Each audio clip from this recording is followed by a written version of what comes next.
everybody. Welcome to another Ignite Visibility University podcast. I am so excited because today I have Kelvin Newman, who is the owner of Brighton SEO. I'm so excited to have him here today. We're going to talk a little bit about entrepreneurship, but really, I want to learn more about Brighton SEO, how it got started, why it's a little bit different, and I know you do too.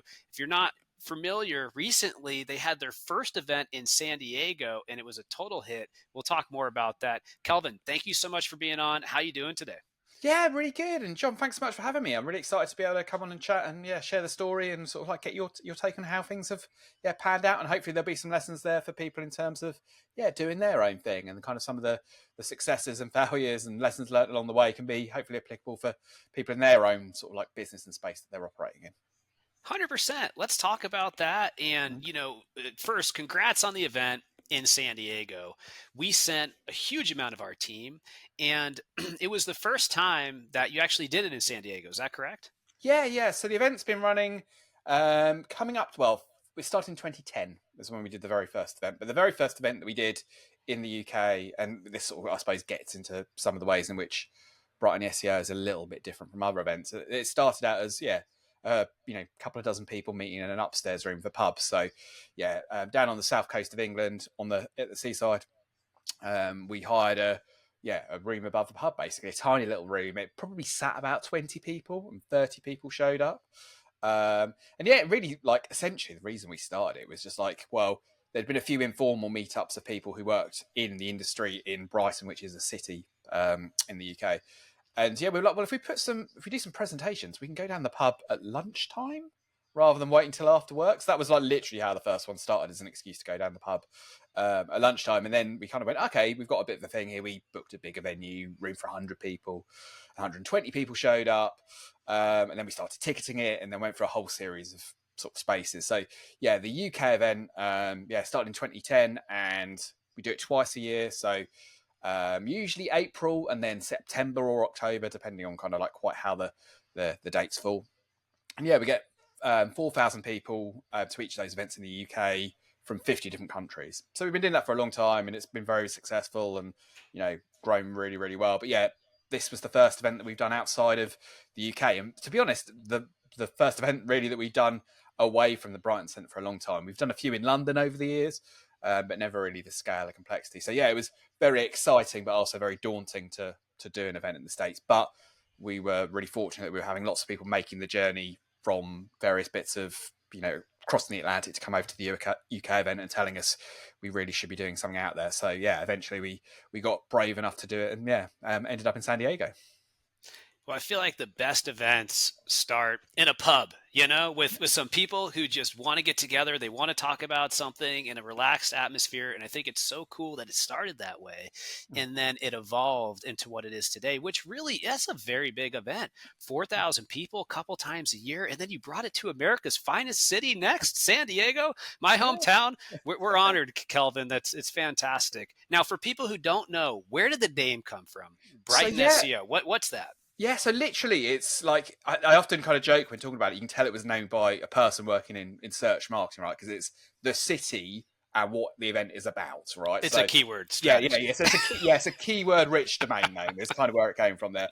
It's backed us into a few corners now in terms of where we're doing it in other cities that are not Brighton, and it's broader in appeal. So like certainly we had a lot of paid search, quite a bit of paid social and analytics and all those kind of things as well. But so it kind of came about that it was literally a city plus specialism. And that's kind of, the route that we came to, which strangely ended up being, if you're kind of looking at like what were the really legitimate reasons for why we might have not done something outside the UK for a long time. And I can give you lots of realistic ones, but a lot of it was like, well, what would we call it? And then eventually just the reality was that people were like, well, it's got a brand that people appreciate. Lots of people don't even know that Brighton's a city, so it doesn't really mean, like to me, obviously that's where I went to university. That's kind of, it's a quite famous sort of seaside resort in the UK, but to a lot of people, they just know it as kind of the event. So we were like, do you know what? Let's keep that and roll with that, and take the reputation that we've got, and then host it in the city that makes the most sense. And San Diego for us made a huge amount of sense. I like it. There's a little mystique around it. When I heard it for the first time, I could not connect what it was, which Mhm. just basically shows I'm bad at geography in the UK. But if you did San Diego SEO, there's no way it would work, I don't think, because everybody would just know what that is. But Mm. Brighton SEO, it's kind of got a positive vibe to it. So, not that you Yeah, asked, but yeah, yeah, you yeah. I could mean, stick with it if you ask me. yeah, yeah. In reality, I think it might end up being bright on SEO, if you know what I mean. And that Ah, kind of is in a weird way sort of does. Yeah, you tapped into one of the things that. Yeah, we think it's quite a positive event. We think the audience is, you know, culturally we try to like encourage this, and we were really pleased about this for the first US event because you're never really sure. But yeah, we want it to be a supportive environment where people want to share, want to go to learn, and like less so in the SEO industry, but in other spaces, you'll often get events where people like don't really want to be there, right? Like the event either because the event's not doing a very good job, or just like they've been forced to go there by their employer, and that's not what we want to be. We want to be a room full of people who are excited to be in each other's company and excited to be learning. And unfortunately, I think the search industry and the digital marketing industry as a whole is quite good for that, right? So it's like it's tends to be people in the space want to learn, right? And that's why podcasts like this can be so successful, right? Because it's that kind of people go out of their way to try and learn things, and obviously lots of people go out of their way to share as well. So again, it's just a sort of virtuous sort of circle of stuff that's leading to a good outcome, really. yeah. And along those lines, one of the things you said that I found really, really interesting is you said a lot of people came over from Europe and the UK to San Diego. And I'm not surprised because I can't tell you how much I've enjoyed going to different parts of Europe to Mm, go to events like Web Summit. And mm, I'd love to go to Brighton SEO mm. Europe. I mean, just that cross cultural digital marketing, get together and meeting people from different countries who are all involved in the same thing. So you actually did have a pretty good amount of people who came from over the pond. Is that true? Yeah, yeah, certainly. Yeah, we was like in terms of we were really pleased with people prepared to make the trip. I mean, it helps that it's a sunny city and like when it's rainy and horrible in the UK. That certainly like was part of the appeal. I'm not gonna lie, that kind of was part of the context. But yeah, I think the best business events are in a very knowable place. So over the years, I've done a few of those events where you're in a random hotel where you could be in any city and you don't even necessarily remember if you've ever been there before. You kind of go in, the hotel's generic, you have no experience of it Yeah. being outside, and it perhaps might be in not the nicest bit of town or whatever that is. And yeah, you kind of go away and go, oh, well, did I go to that city or did I go to that country? And that's a real shame because actually, the traveling can be a really great thing that lots of people really love, and also it's a kind of if you can benefit from in a business sense of going and learning from people, but also you feel like you've benefited personally as well. I think that's kind of a nice sort of sweet spot, and I think that tends to be the way, speaking with other people in other events in other industries, there's this kind of idea of festivalization or sort of just like people wanting to get a little bit more personally and professionally, and the two kind of being kind of well aligned. If you can get that right, you've often got a good sort of format for learning. And that sounds like the events that you've been to that you've enjoyed as well. Yeah, I love that. I love that. And for all your people in the UK who are watching this right now, San Diego, we got La Jolla beaches, Mm, right? We got Mission Beach, we got the downtown San Diego Gaslamp Quarter, we've got North County San Diego, some great surfing up there. We've got mm. awesome sushi, we've got great burgers, we've got great restaurants.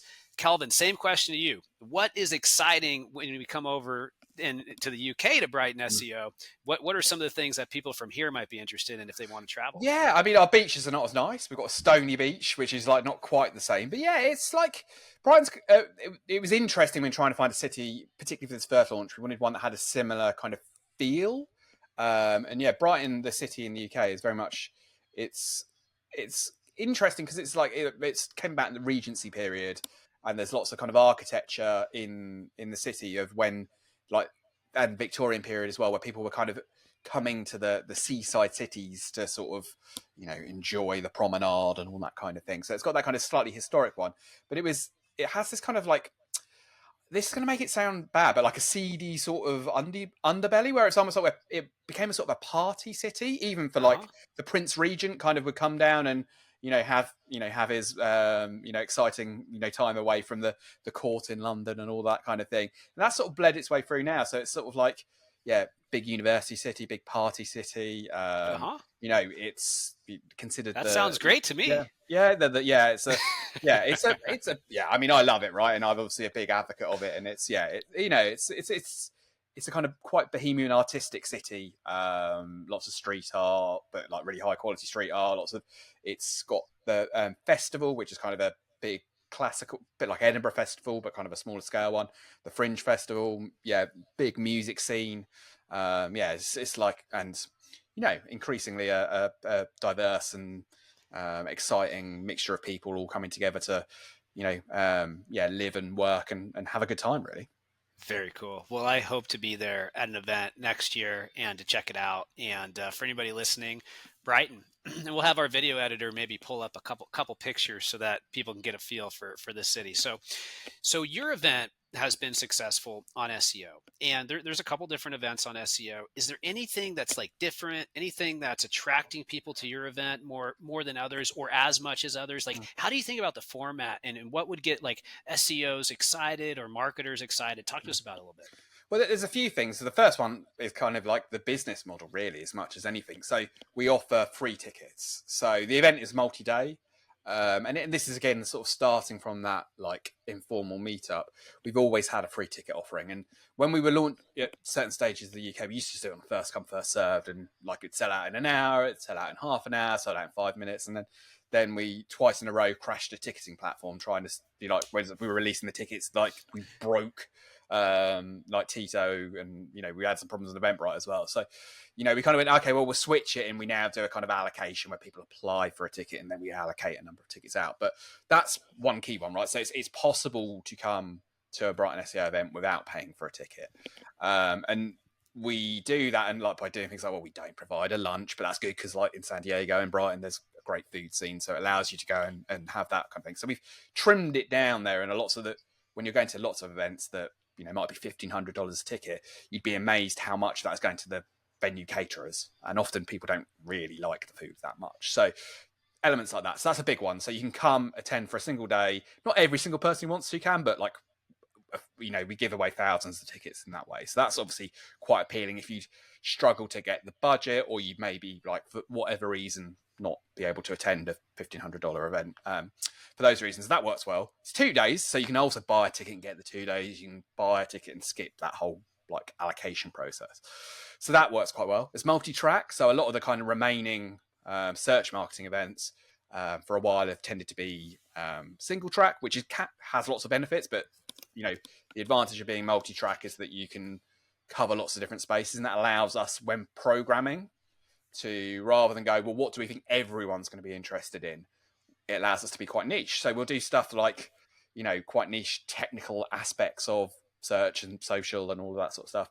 But we'll also do like managing people, growing an agency, getting budget buy-in, stuff about kind of personal development and, well-being that like perhaps might be less commonly programmed, or certainly you might get a session on it, whereas we'll have 3 or 4.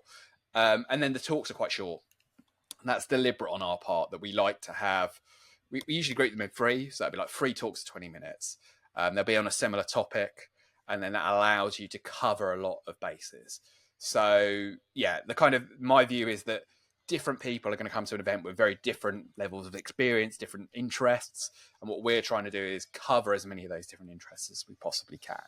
And so that's kind of a big element of the program that works well. We encourage people to pitch to speak, and again, because of the free ticket model, that gives us a slightly different set of incentives when we're programming our events. If you're a single track event, you've not got many slots to play with, and you're selling tickets, the inclination is to go with who's the most well known, and often they will do very good talks. That's not a criticism of any of the people who would be programmed at those events, but because ours has got that free element, and because of the way that our kind of timeline works, is we have to program a really good event because people won't come back if we don't. But they're coming regardless of the program.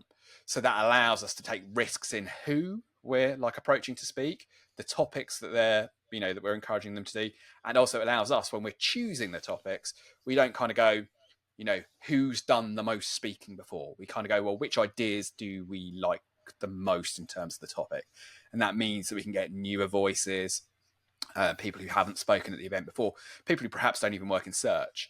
And that kind of allows us kind of a bit more flexibility there, which, I think gives us a version of an event that's kind of quite appealing. So it's a slightly different perspective to how perhaps some other events work. And that's gives us kind of an angle there as well.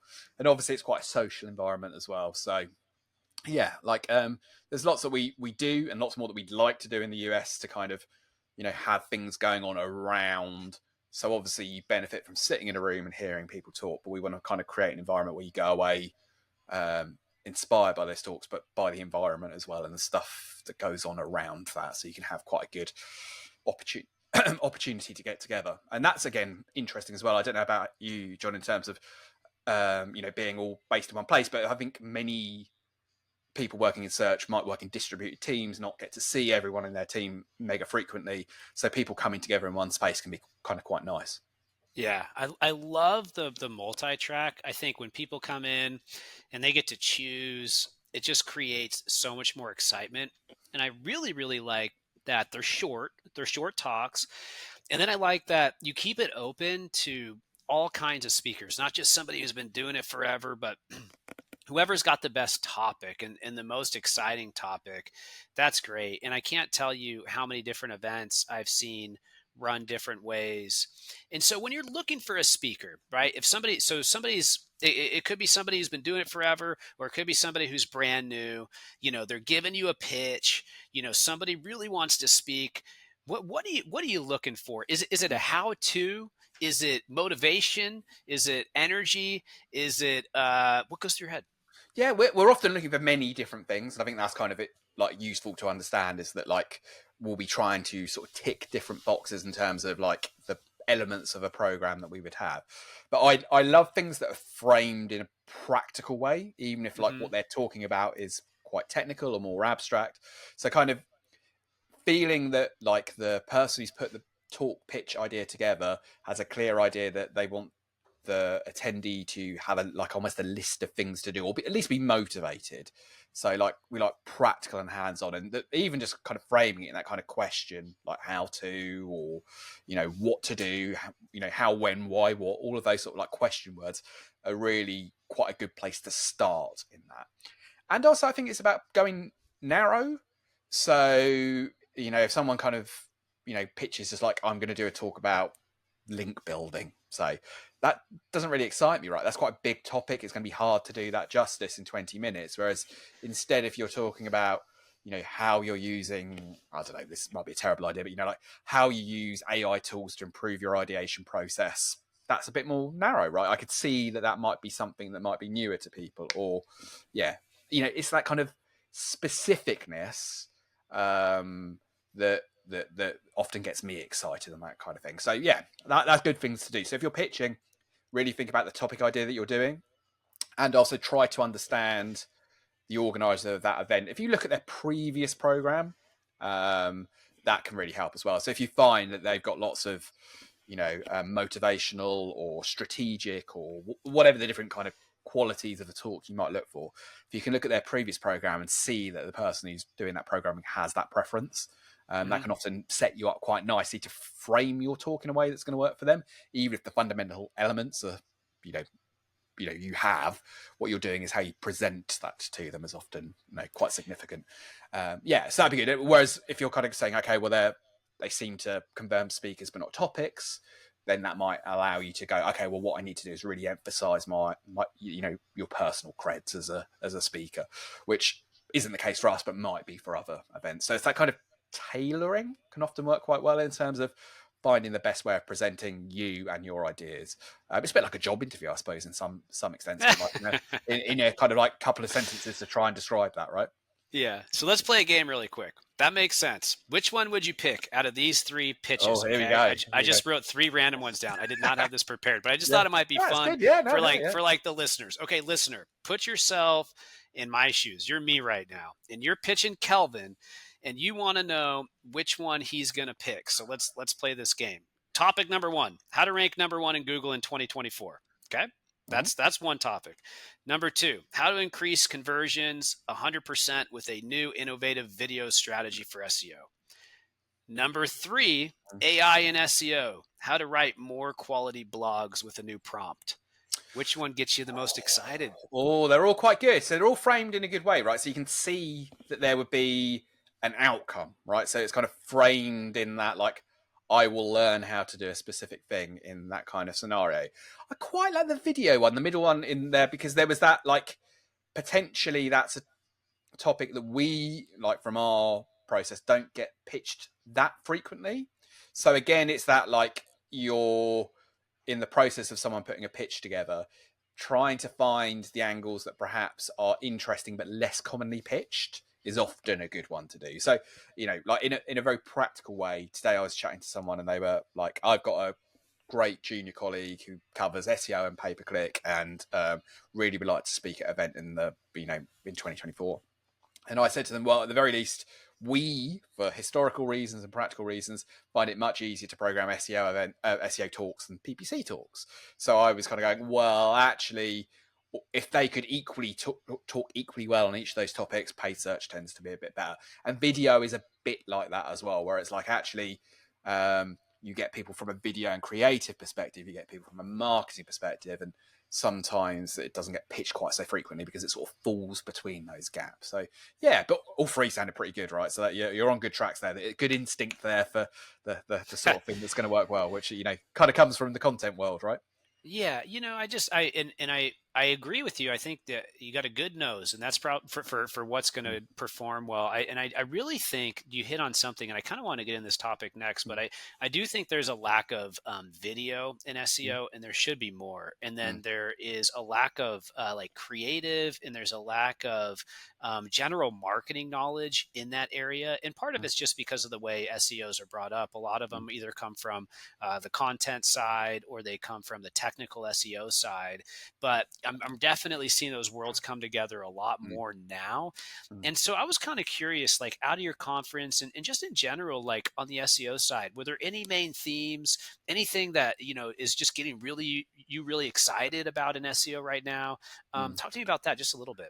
Yeah, I mean, I think sort of the uses of generative AI was definitely a topic that at our most recent event really resonated. Because we've always had kind of like AI related topics going back many years, but they were often quite abstract and like, here's what it could do, rather than a kind of, here's what we're doing, here's how it worked well, and using that in the ways that kind of, often a good talk will like give you things that you can go and do, but also it's that kind of triggering and making those connections that you've kind of got in the back of your mind. And I think that often that's useful for a speaker to remember, is like, yeah, what you're hopefully trying to do is start like a thought process. And it's, often that's kind of quite a nice way of thinking about what the outcome is, which is those kind of connections that people might not have previously made. So for us, yeah, it would be like, well, if you're going to use, a generative, AI like image generator like Midjourney, here's some of the ways you could go about doing that. And like, actually, the reality is that people are going to end up using it in quite different ways, but it's sort of about that,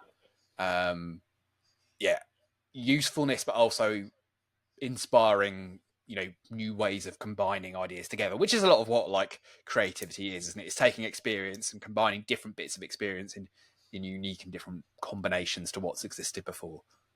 Yeah, I really like that. I can't tell you how many different levels of AI I've seen coming out in SEO and AI usage, from basic stuff to outlines to more advanced stuff, like, writing a thousand web pages, so many different analysis. And then, I struggle sometimes, for me, it's like, what's spammy and what's not, and at our company Ignite Visibility, we've actually always leaned really, really far on one side. I don't know if it's the right or the left, but one side for being really, really white hat, Yeah. but I'm seeing so many different use cases come out around it. And also been doing SEO for a really long time, and it never ceases to amaze me that this like whole kind of black hat and white hat world still exists so much today. It's really, really interesting. But did you see any use cases for AI that got you really excited at the event? And then also, you mentioned generative AI. I mean, that's coming onto the scene in a big way this year. We all need to be prepared for it, right? Yeah. I mean, I think that, and similarly, I think kind of that kind of black hat, white hat kind of distinction is a lot around risk appetite, really. Yep, And exactly. and different organisations are going to have very different levels of acceptable risk. Right, there'll be certain types of people where a penalty or a expulsion or just like lack of success would be a real big issue, right? Whereas Yes. for other organisations, it's like, well, actually, if you're starting from nothing, then perhaps you might have a more like different level of what you felt comfortable with, and that's kind of natural there as well. But yeah, it's certainly the best use cases is that kind of stuff that you'd like to do but you would perhaps have struggled to find the time to do is where it's best, really. So it's less about that kind of like, hey, I'm gonna like produce a blog post that's like 10,000 every day going out for the next 20 years.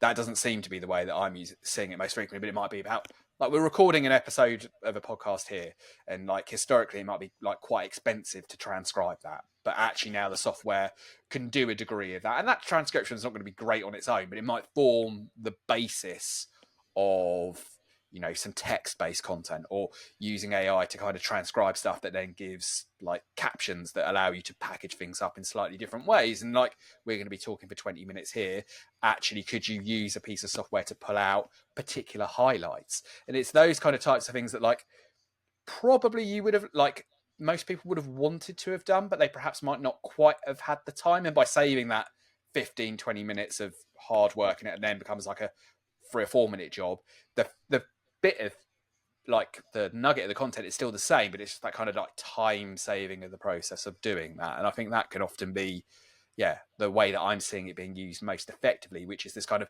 what would previously have taken an hour and a half, and you've not got, if you're a working agency, you've not got the client's time to do that, or if you're working in-house, you've got so many other things on your to-do list. It's like, how can you take that down to be a 15-minute job rather than an hour and a half job? And suddenly that's like 3 or 4 of them a day, and suddenly you can have quite a big, it can improve your efficiency quite dramatically. And it's those kind of things where it's like, I would love to do that, but so you can produce 10 videos rather than 6, what I mean? Yeah. And that type of thing. It's like, well, that can make quite a big difference because you're able to take slightly more different bets, right? So it's kind of go, well, I had 10 ideas, but I've only got the time to do 6. So you cut 3 or 4 out, and those 3 or 4 might have been the ones that actually were the successful ones. So, but you didn't know because you didn't have the time to do it, and you didn't have the opportunity to experiment that a little bit more because you've got a little bit more free time.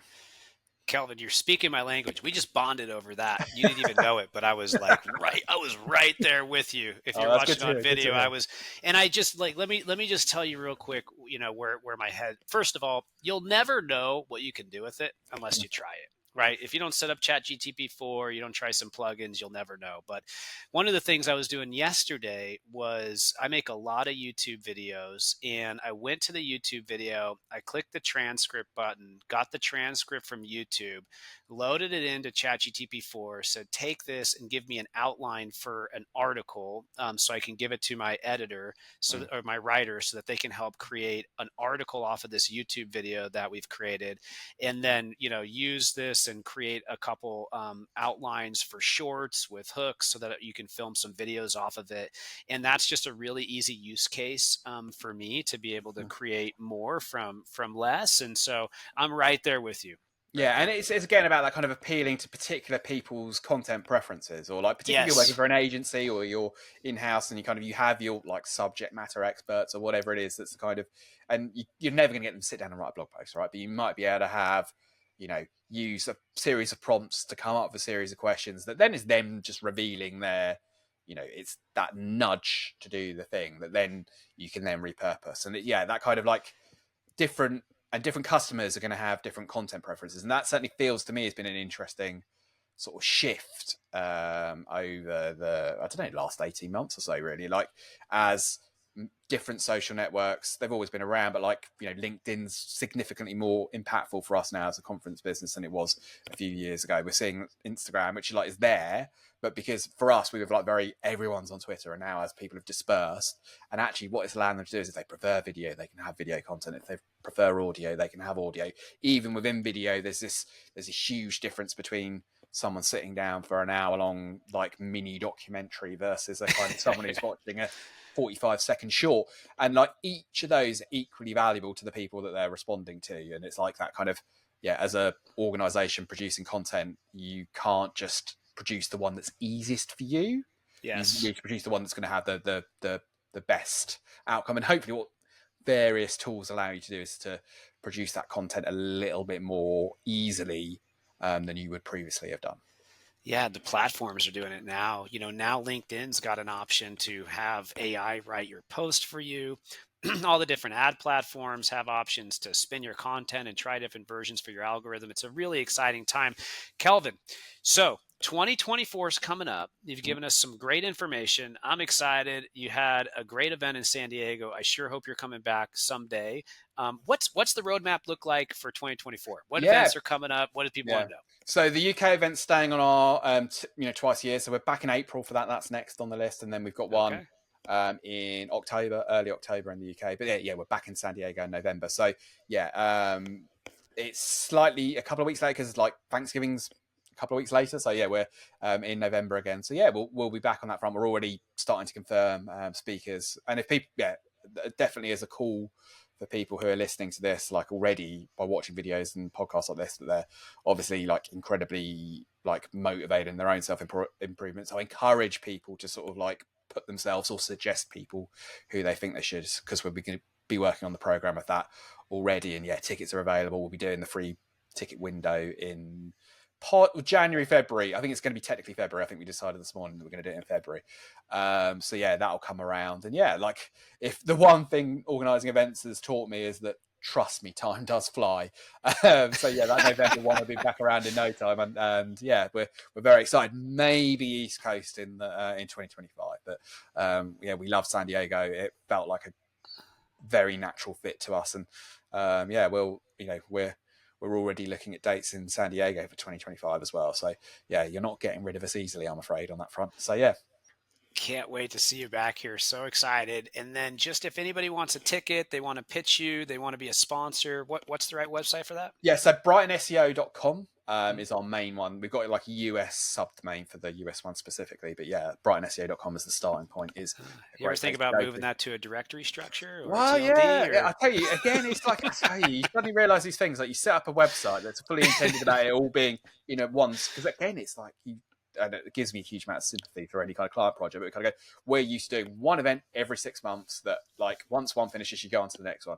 And now we're running multiple things concurrently with tickets available on different timelines. And yeah, things you thought were simple when you were doing one schedule, like becomes surprisingly more complex when you have one that's running on a 12-month cycle, once in the 6 month. But yeah, it's don't look at ours from an SEO perspective, though, because I tell you, a couple of shoes. We don't do. It's all email marketing and social media for us. Nothing about SEO. It's terrible. Yeah, that makes sense. Well, Kelvin, it's been awesome. I hope you guys crush it this year. Can't wait to stay in touch. And thanks for being on today. We'll see you soon. Really appreciate it. Thanks so much.